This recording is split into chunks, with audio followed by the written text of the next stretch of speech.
अमावस्या की कथा। पीपल के वृक्ष की कथा। एक बार माता लक्ष्मी और उनकी छोटी बहन दरिद्रा श्री विष्णु जी के पास गईं और उनसे बोली, सारे जगत के पालनहार, कृपया हमें भी कहीं तो रहने का स्थान दो। तब श्री विष्णु भगवान ने कहा, आप दोनों पीपल के वृक्ष पर वास करो। इस तरह वे दोनों बहनें पीपल के वृक्ष में रहने लगी, क्योंकि पीपल को भी विष्णु भगवान से वरदान प्राप्त है कि जो व्यक्ति शनिवार को पीपल की पूजा करेगा उस पर माँ लक्ष्मी की अपार कृपा रहेगी और उसके घर का ऐश्वर्य कभी नष्ट नहीं होगा। रविवार को पीपल की पूजा नहीं की जाती, क्योंकि जब विष्णु भगवान ने माँ लक्ष्मी से विवाह करना चाहा तो लक्ष्मी माता ने मना कर दिया था, क्योंकि उनकी बहन दरिद्रता का विवाह नहीं हुआ था। दरिद्रता के विवाह के उपरांत ही वह श्री हरि विष्णु से विवाह कर सकती थी। उन्होंने दरिद्रता से पूछा वो कैसा वर पाना चाहती हैं, तो वह बोली कि वह ऐसा पति चाहती है जो कभी पूजा पाठ ना करे और उसे ऐसे स्थान पर रखे जहाँ कोई भी पूजा पाठ ना करता हो। तब श्री विष्णु भगवान ने उनके लिए ऋषि नामक वर चुना और दोनों विवाह सूत्र में बंध गए। अब दरिद्रा की शर्तानुसार उन दोनों को ऐसे स्थान पर वास करना था जहाँ कोई भी धर्म कार्य ना होता हो। ऋषि उनके लिए उसका मन भावन स्थान ढूंढने निकल पड़े, लेकिन उन्हें कहीं पर ऐसा स्थान नहीं मिला। दरिद्रा उनकी प्रतीक्षा में विलाप करने लगी और वहां श्री विष्णु भगवान ने पुनः लक्ष्मी जी के सामने विवाह का प्रस्ताव रखा। तो लक्ष्मी जी बोली, जब तक मेरी बहन की गृहस्थी नहीं बसती मैं विवाह नहीं करूंगी।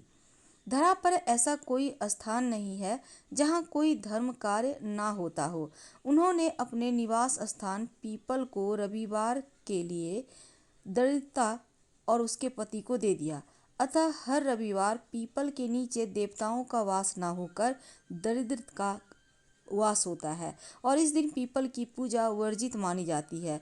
इसी लोक विश्वास के आधार पर लोग पीपल के वृक्ष को काटने से भी डरते हैं, लेकिन साथ ही यह भी बताया गया है यदि पीपल के वृक्ष को काटना छाटना बहुत ही आवश्यक हो, उसे हर रविवार को ही काटा छाटा जाना चाहिए।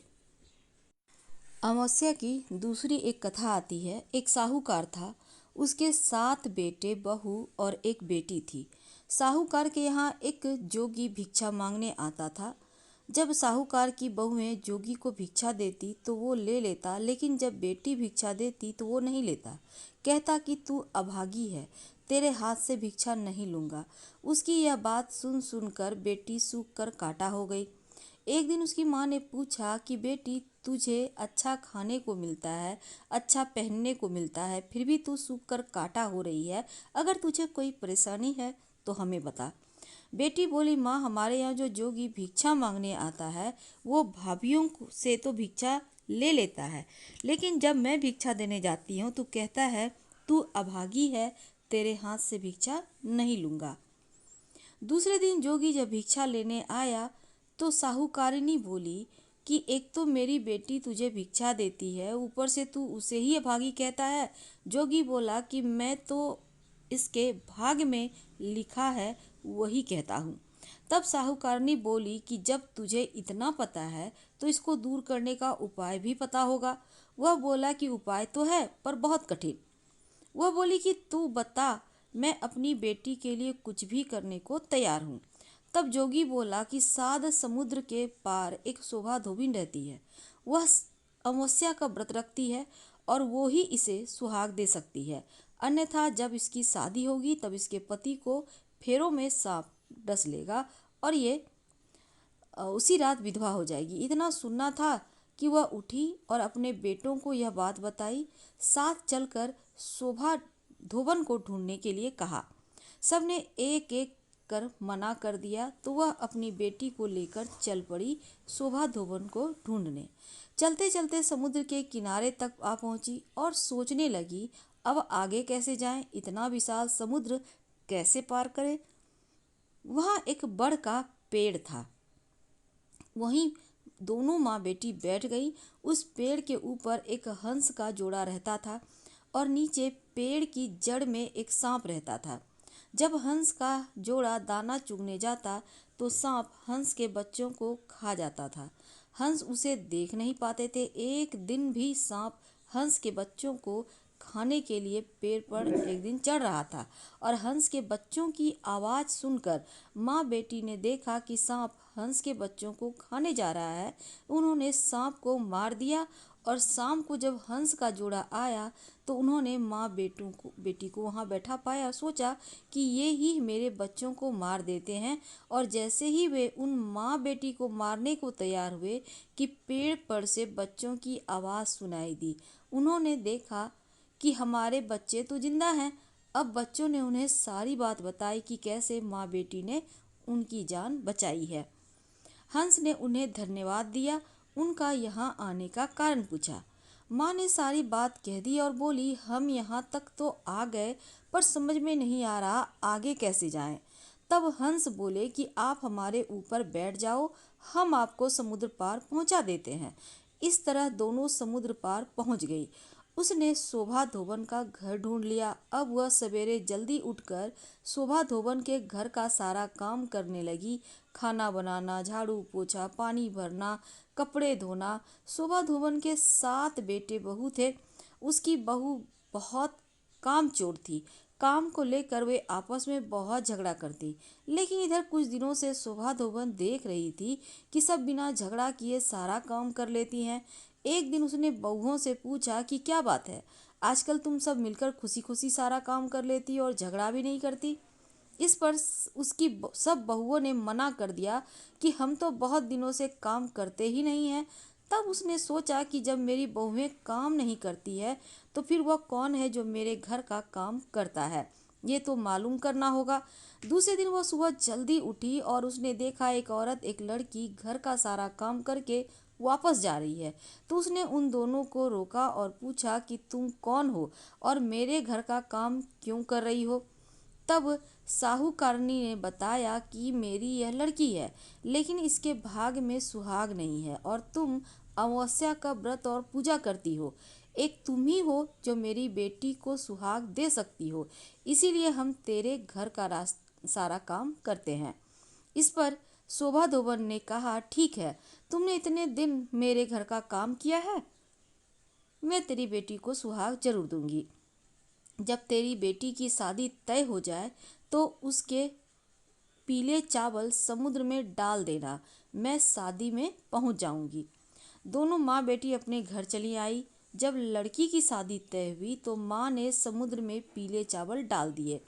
शोभा धोबन जब अपने घर से रवाना होने लगी तो बोली कि मेरे जाने के बाद यदि घर में कुछ भी टूटता फूटता है, जैसे हो वैसे ही रहने देना, मेरे आने तक तुम लोग कुछ भी मत करना। अपने घर वालों को यह हिदायत देकर वह साहूकार की बेटी की शादी में शामिल होने के लिए रवाना हो गई। जब साहूकार की बेटी के फेरे हो रहे थे तब सांप ने दूल्हे को डस लिया। अब सब रोने धोने लगे। तब लड़की की माँ ने शोभा धोबन से कहा कि आज के दिन के लिए मैंने तेरे यहाँ काम किया था ताकि तू मेरी बेटी को आज सुहाग दे सके। शोभा धोबन ने कहा कि तू चिंता मत कर। वह उठी, दूल्हे के पास गई और अपनी मांग में से सिंदूर लिया, आँख में से काजल और छोटी अंगुली से मेहंदी ली, दूल्हे के छींटे दिए और बोली कि आज तक मैंने जो अमावस्या की व्रत की उसका फल साहूकार की बेटी को जाना और आगे जो करूँ वह मेरे धोबी को जाना। इसके ऐसा कहते ही दूल्हा ठीक हो गया। सब लोग बड़े खुश हुए। जब बारात विदा हो गई तो शोभा धोबन जाने लगी। तब सबने कहा कि अभी तो आपको विदा ही नहीं किया है, अभी आप कैसे जा सकती हैं। शोभा धोबन ने कहा कि मेरे घर को ऐसे ही छोड़कर आई थी, पता नहीं मेरे पीछे से वहाँ क्या हो रहा है। आप विदा ही करना चाहते हैं तो मुझे एक मिट्टी का कलश दे दो। कलश लेकर वह घर के लिए रवाना हो गई। रास्ते में अमावस्या आई। उसने कलश के 100 टुकड़े किए, पीपल की पूजा की और परिक्रमा करके बोली, भगवान, आज से पहले जो अमावस्या की उसका फल साहूकार की बेटी को दिया, आज जो मैंने अमावस्या की उसका फल मेरे पति को देना। फिर कलश के टुकड़ों को गड्ढा खोदकर गाड़ दिया और घर के लिए चल दी। उधर घर पर उसका धोबी मर गया। सब धोबन का इंतजार कर रहे थे क्योंकि वह कहकर गई थी, मेरे पीछे से तुम लोग कुछ भी मत करना। जब वह घर पहुंची तो देखा उसका धोबी मरा पड़ा है, सब लोग रो रहे हैं। उसने कहा कि सब लोग चुप हो जाओ और वह अपने धोबी के पास आई, अपनी मांग में से सिंदूर लिया, आंख में से काजल, छोटी उंगली से मेहंदी निकालकर छींटे दिए और बोली, भगवान, आज से पहले जो अमावस्या की फल साहूकार की बेटी को दिया था, लेकिन आज जो मैंने अमावस्या की है उसका फल मेरे पति को देना। ऐसा करते ही उसका पति उठकर बैठ गया। इतने में ब्राह्मण आया और बोला, जजमान, अमावस्या का दान दो।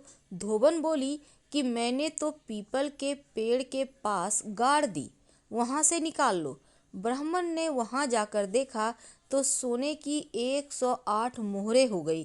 पूरे गांव में ढिंढोरा पिटवा दिया कि अमावस्या का व्रत पूजा जो करेगा, दान देगा, उसकी सारी कामना पूर्ण होगी। हे सोमवती अमावस्या माता, जैसे आपने साहूकार की बेटी को सुहाग दिया और धोबी को जीवन दान दिया, वैसे ही सबको देना। कहने वाले को, सुनने वाले को, हुंकारा भरने वाले को, सबका अगर घटती हो तो पूरी करे, पूरी हो तो मान रखना।